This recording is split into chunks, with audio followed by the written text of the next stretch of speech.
अगर तीन भगवान शिव को देखकर इस कथा में पहुंचे हो तो ये कोई साधारण बात नहीं है, क्योंकि अब सिर्फ 99 दिन बचे हैं और शिव का सबसे बड़ा पर्व महाशिवरात्रि अब 99 दिनों बाद आने ही वाला है। उन्होंने मुझसे वादा किया है मेरे स्वप्न में आकर कि अगर तू 108 दिनों का ये पाठ कर लेगा तो तेरे साथ साथ जो भी व्यक्ति इन पाठों का श्रवण करेगा उसे मैं करोड़पति बना दूंगा। मैं जानता हूँ कि मेरे पिता भगवान शिव अरबपति है और आज की ये जो कहानी है ये कोई साधारण कहानी नहीं है, क्योंकि भगवान शिव की ये जो कहानी है इस कहानी को 3000 साल जब माता पार्वती ने तप किया था उसके बाद में शंकर द्वारा विवाह की स्वीकृति की गई थी। तो तीन भगवान शिव को अगर आपने देखा है और यहाँ पर आप पहुँचे हो तो ये स्वयं भगवान शिव का आपके लिए संकेत है। माता पार्वती ने 3000 साल भगवान शिव की पूजा की थी, भगवान शिव की आराधना की थी। आपके पास में अगर 15 मिनट है तो आप भगवान शिव के इस विवाह स्वीकृति के शिव महापुराण के कथा को संपूर्ण सुन लेते हैं तो आपका जीवन धन धान्य से तो भरपूर होगा ही, लेकिन भगवान शिव की सारी शक्तियाँ आपके घर में जागृत होगी। भगवान शिव स्वयं आपके स्वप्न में आकर आपके जीवन के मार्ग को प्रशस्त कर देंगे। तो आइए इस शिव महापुराण के और रुद्र संहिता पार्वती खंड के शंकर द्वारा विवाह की स्वीकृति के इस कथा को सुन के हम सभी लोग धन्य हो जाते हैं। भगवान शिव की कृपा से हम इस कथा का आरंभ करते हैं। इस कथा को आरंभ करने से पहले अगर सच्ची श्रद्धा से आप इसे सुनने वाले होंगे तो सांब सदाशिव या फिर हर हर महादेव कमेंट सेक्शन में लिखिए, क्योंकि ये जो मंत्र है ये बहुत शक्तिशाली मंत्र है। शंकर द्वारा विवाह की स्वीकृति। इसके अंतर ब्रह्मा एवं विष्णु सहित सभी देवता पार्वती के तप की प्रशंसा करते हुए वहां गए जहां ऋषभध्वज महादेव थे। उन सबों ने शिवजी को प्रणाम करके उनकी स्तुति की। तब वहां नंदिकेश्वर ने भगवान शिव से कहा, हे प्रभु, देवता और मुनि संकट में पड़कर आपकी शरण में आए हैं। नंदी के इस प्रकार सूचित करने पर भगवान शंभु ने अपने आप समाधि से विरत होकर विष्णु, ब्रह्मा एवं देवताओं से आने का कारण पूछा। भगवान विष्णु ने कहा, शंभु, तारकासुर ने देवताओं को महान कष्ट प्रदान किया है, यही बताने के लिए सब देवता यहाँ आए हैं। भगवान आपके ओर से पुत्र से तारक दैत्य मारा जा सकेगा और किसी प्रकार से नहीं। आप कृपा कर गिरिजा हिमवान की पुत्री गिरिजा का पानी ग्रहण करें। श्री विष्णु ने कहा। ये वचन सुनकर भगवान शंकर ने ब्रह्मा, विष्णु, देवताओं तथा मुनियों का निष्काम धर्म का उपदेश दिया। तदंतर भगवान शंभु पुनः ध्यान में निमग्न हो गए। परमेश्वर शिव को ध्यान मग्न देखकर उन्होंने नंदी की सहमति ली। नंदी ने पुनः दीन भाव से स्तुति करने के लिए कहा। वे सभी देवगण दीन भाव से पुनः स्तुति करने लगे। भगवान विष्णु ने पुनः निवेदन किया, सुखदायक भगवान शंकर, हम सब देवताओं को तारकासुर से अनेक प्रकार का कष्ट प्राप्त हो रहा है। आपके लिए ही देवताओं ने गिरिजा हिमालय से शिवा की उत्पत्ति कराई है। शिवा के गर्भ से आपके द्वारा जो पुत्र उत्पन्न होगा उसी से तारकासुर की मृत्यु होगी, दूसरे किसी उपाय से नहीं। नारद जी की आज्ञा से पार्वती कठोर तपस्या कर रही है। उनके तेज से समस्त त्रिलोकी आच्छादित हो गए हैं। इसलिए परमेश्वर शिवा को स्वीकार कर सबका दुख मिटाइए। शंकर, मेरे तथा देवाओं के हृदय में आपके विवाह का उत्सव देखने के लिए बड़ा भारी उत्साह है। अतः आप यशोचित रीति से विवाह कीजिए। ब्रह्मा जी कहते हैं, हे नारद, ऐसा कहकर उन्होंने प्रणाम करके विष्णु आदि देवता और महर्षियों ने पुनः उनकी स्तुति की। भक्तों के अधीन रहने वाले भगवान शंकर ने विवाह तर्क और युक्तिपूर्वक निषेध वचन किया, परंतु साथ ही ये भी कहा कि जब जब भक्तों पर कहीं पर भी विपत्ति आती है तब मैं तत्काल उनके सारे कष्ट हर लेता हूँ। तारकासुर से तुम सब लोगों को जो दुख प्राप्त हुआ है उसे मैं जानता हूँ, उसका मैं निवारण करूँगा। यद्यपि मेरे मन में विवाह करने की कोई रुचि नहीं है, तथापि मैं पुत्रोत्पादने के लिए गिरिजा के साथ विवाह करूँगा। तुम सब देवता अब निर्भय होकर अपने अपने घर जाओ। मैं तुम्हारे कार्य को तो सिद्ध करूँगा ही, लेकिन साथ ही साथ पृथ्वीलोक से मेरे इस कथा का जो कोई भी श्रवण करेगा उसे वही पुण्य प्राप्त होगा जो माता पार्वती को 3000 साल तप करने के बाद में प्राप्त हुआ। क्योंकि कलयुग में ऐसा समय आएगा जब लोगों के पास में 1 मिनट तक नहीं होगा मुझे याद करने के लिए। लेकिन अगर कोई व्यक्ति समय निकालकर मेरे इस शंकर द्वारा विवाह की स्वीकृति को पूर्ण श्रवण कर लेता है या वाचन कर लेता है तो मैं अपनी सारी शक्तियाँ उसे प्रदान करूँगा। यह स्वयं शिव महापुराण में लिखा गया है, भगवान शंकर ने यह स्वयं कहा है। तो आप सिर्फ इतना सोचिए कि अगर आप यहाँ तक पहुँचे हैं, आपने इस कथा को सुना है, 3 महादेवों को देखा है, तो आपने आज कितना बड़ा फल, कितना बड़ा पुण्य अर्जित कर दिया है। अब अगली कथा इससे भी जोरदार कथा है और ऐसी कथा है जिसे सुनने मात्र से आपका जीवन एक नई करवट ले लेगा। सप्त ऋषियों द्वारा पार्वती के तप की परीक्षा। देवताओं को चले जाने पर पार्वती के तप की परीक्षा के लिए भगवान शंकर समाधिस्थ हो गए। उन दोनों पार्वती देवी बड़ी भारी तपस्या कर रही थी। उन दिनों पार्वती देवी की जो तपस्या थी उससे त्रिलोक चमक उठा था। उस तपस्या से रुद्रदेव भी बड़े विस्मय में पड़ गए थे। भक्त आधीन होने के कारण वे समाधि से विचलित हो गए, क्योंकि जो भी भक्त भगवान शंकर को पूरे मन भाव से याद करता है तो भगवान शंकर भक्त के आदि ही है। अगर कोई भक्त उनकी बातों को श्रवण कर लेता है, उनसे निवेदन करता है, तो वो उसका कार्य सिद्ध अवश्य करते हैं। और इसीलिए भक्त आधीन होने के कारण वे समाधि से विचलित हो गए। सृष्टिकर्ता हर ने वशिष्ठ दी सप्त ऋषियों का स्मरण किया। उनके स्मरण करते ही वे सातों ऋषि वहाँ शीघ्र ही आ पहुँचे।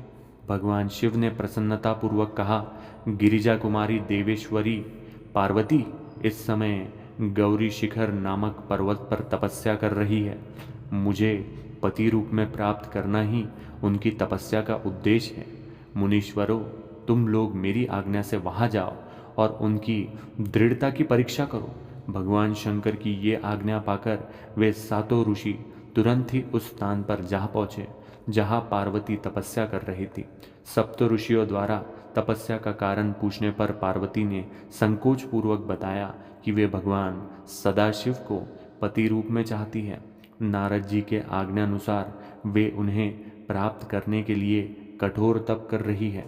नारद जी का नाम सुनकर वे सप्त ऋषि छलपूर्वक मिथ्या वचन कहने लगे। पहले उन्होंने नारद की निंदा की और कई प्रकार के उदाहरण देकर कहा कि नारद ने आज तक किसी का घर नहीं बसाया, वो तो घर फोड़ने वाला है, वो तो घर तोड़ने वाला है। इसके अनंतर भगवान शिव के अमंगल वेश आदि का वर्णन करते हुए पार्वती को उनसे विरत करने का बहुत प्रयास किया गया और विष्णु की प्रशंसा करते हुए उनसे विवाह करने का प्रस्ताव उनके सामने रखा गया, परंतु पार्वती ने इसे स्वीकार नहीं किया। शिव की महिमा का वर्णन करते हुए वे बोली, शिव परब्रह्म एवं विकार रहित है। वे भक्तों के लिए ही शरीर धारण करते हैं। वे सदाशिव प्रभु निर्गुण माया रहित एवं विराट है। हे ब्राह्मणों, यदि शंकर मेरे साथ विवाह नहीं करेंगे तो मैं सर्वदा अविवाहित रहूंगी। ये कहकर और उन मुनियों को प्रणाम करके वे पार्वती फिर से मौन हो गई। तदंतर ऋषियों ने भी पार्वती का दृढ़ निश्चय जानकर उनकी जय जयकार की और उन्हें उत्तम आशीर्वाद प्रदान किया।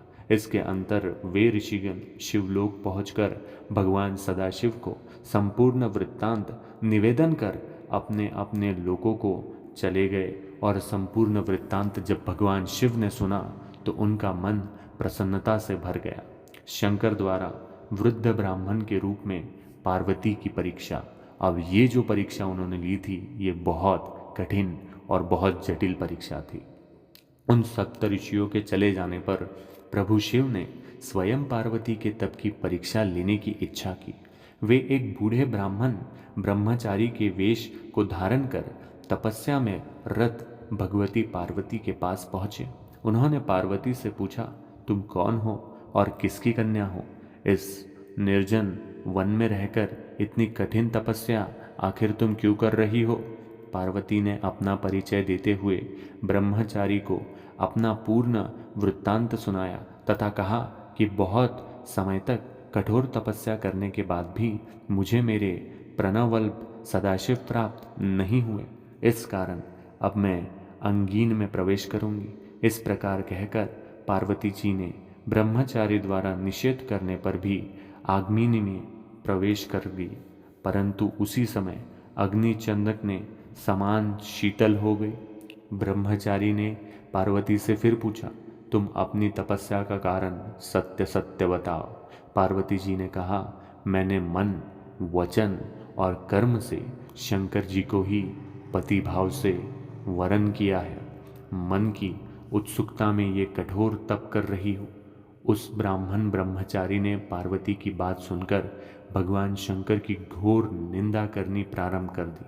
शंकर को अवगुणों का खान सिद्ध करने का प्रयास करते हुए पार्वती को उनसे विरत होने का बार बार परामर्श दिया गया। उस ब्राह्मण के इस प्रकार के वचन सुनकर पार्वती कुपित मन से शिवनिंदिक ब्राह्मण को बोली, आप ब्रह्मचारी का रूप धारण कर मुझे छलना चाहते हैं, इसीलिए कुर्त कर से भरी हुई बातें मुझसे कह रहे हैं।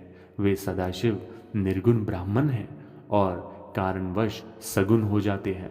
जो 7 जन्मों तक दरिद्र हो तो वो भी यदि शंकर की सेवा करे तो उसे लोक में स्थिर रहने वाली लक्ष्मी की प्राप्ति होती है। सुना आपने कि माता पार्वती ने क्या कहा कि अगर आप इतने दरिद्र भी रहो, लेकिन अगर वो स्थिर मन से भगवान शिव की किसी कहानी का श्रवण कर लेता है, भगवान शिव को मात्र याद कर लेता है, तो वो त्रिलोकों में लक्ष्मीपति बन जाता है। तो आप इससे सोचिए कि अगर आप इन कथाओं का श्रवण करोगे तो आप लक्ष्मीपति यानी कि आपके पास में बहुत सारा धन आने वाला है, आप बहुत सारा धन अर्जित करने ही वाले हो, इसमें कोई दो राय नहीं। इसलिए मैंने कहा है कि ये जो पाठ है मैं 108 दिनों से कर रहा हूँ।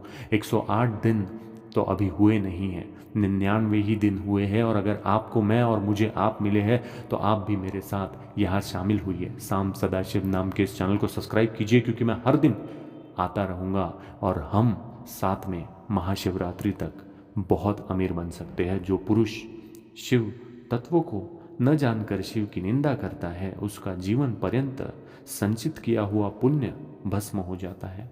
वे सज्जनों के प्रिय निर्विकारी प्रभु मेरे तो सर्वस्व है और मुझे अत्यंत प्रिय है। उन महात्मा सदाशिव की ब्रह्मा विष्णु भी किसी प्रकार समाप्त नहीं कर सकते। इस प्रकार कहते हुए वे गिरिजा पुत्री मौन हो गई और निर्विकार चित्त से शिव जी का ध्यान करने लगी। उन शिव ने जैसे पार्वती ध्यान कर रही थी उसी प्रकार का अत्यंत सुंदर रूप धारण कर उन्हें दर्शन दिया और पुनः पार्वती से वे शिव कहने लगे, हे दृढ़ मना वाली, मैंने तुम्हारी अनेक प्रकार से परीक्षा की, मेरे इस अपराध के लिए मुझे क्षमा कीजिए। मैंने तुम्हारी जैसी पतिव्रता सती त्रिलोक में कहीं नहीं देखी। हे शिवे, मैं सर्वथा तुम्हारे अधीन हूँ, तुम अपनी कामना पूर्ण करो। भगवान सदाशिव का वचन सुनकर और उनके परमानंदकारी रूप का दर्शन कर कर पार्वती जी परम आनंदित हो गई। इसके अंतर पार्वती जी ने अपने घर के लिए प्रस्थान कर दिया। वहाँ उनका पूर्ण स्वागत हुआ। माता मेनका पार्वती को पाकर विफल हो गई। घर में नित्य गान और उत्साह होने लगी। इसी बीच भगवान सदाशिव एक नट का रूप धारण कर वहाँ पधारे और अद्भुत लीलाओं का प्रदर्शन किया। मेनका नटी की लीला से प्रसन्न होकर रत्नों से भरपूर उपहार उस नट के लिए लेकर आई। उस विलक्षण नट ने इसे स्वीकार नहीं किया और इसके बदले शिवा की याचना की। ये सुनकर मेनका अत्यधिक कुपित हो गई और नट को वहाँ से हटाने का प्रयास किया। नट रूपी भगवान शंकर अपने स्थान पर आ गए। देवताओं की प्रेरणा से भगवान शंकर पुनः वैष्णव ब्राह्मण के वेश में हिमवान के यहाँ पधारे और शिव की निंदा करते हुए उनके दोषों का वर्णन किया। इसे सुनकर मेनका अत्यधिक दुखित हुई और वे पार्वती का विवाह शिव से करने के लिए किसी प्रकार तैयार नहीं हुई। इधर भगवान शिव को इस बात का पता लगा तो उन्होंने अरुंधति सहित सप्त ऋषियों को बुलाया तथा मैना के पास जाकर उन्हें समझाने की आज्ञा दी।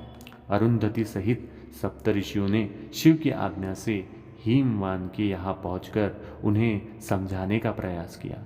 हिमवान ने कहा कि एक वैष्णव वेशधारी ब्राह्मण ने आकर मेनका समक्ष शिव को दोषों का वर्णन करते हुए उनकी अत्यधिक निंदा की।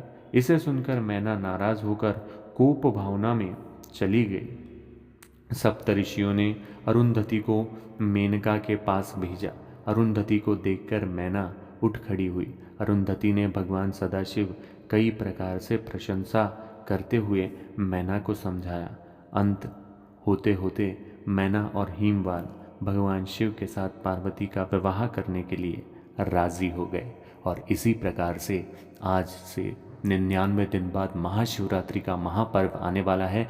तब तक हम हर दिन शिव महापुराण का कथन करेंगे और शिव पार्वती के विवाह की तैयारी में क्या हुआ ये हम अगले भाग में यानी 11वें भाग में जानने की कोशिश करेंगे। अगर आपने यहाँ तक इसे सुना है तो एक बहुत शक्तिशाली मंत्र है सांब सदाशिव अर्पण, उसे आप कमेंट बॉक्स में अवश्य लिखिए। ऐसा करने से सांब सदाशिव अर्पण आपके मन में भी गूंजेगा और ऐसा करने से भगवान शिव का तप भी हिलेगा आपके मनोकामनाओं की ध्वनि से। तो इसी के साथ में आज के लिए इतना ही। सांब सदाशिव अर्पण।